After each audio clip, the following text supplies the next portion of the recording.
সবাইকে সুপ্রভাত।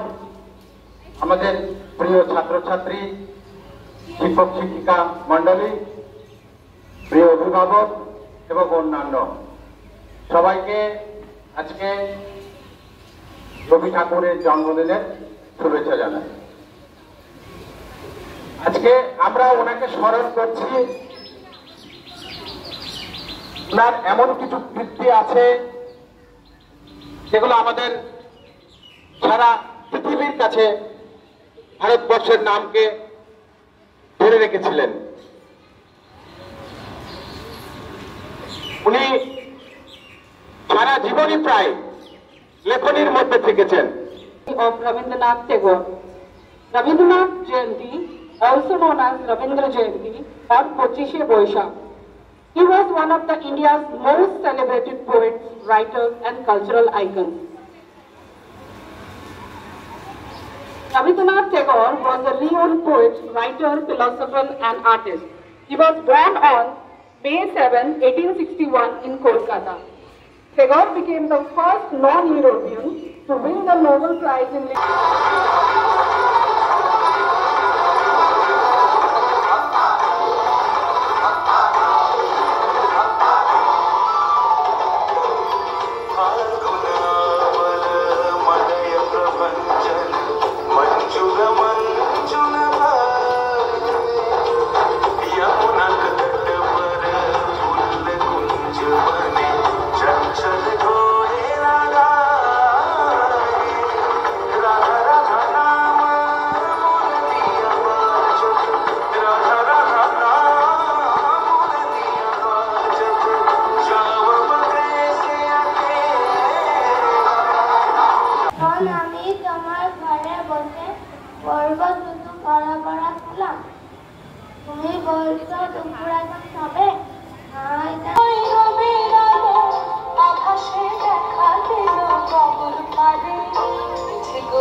বাংলা ভাষায় ফুটলো তার শান্তি নিকেতনের গাছের ছায়ায় শিক্ষা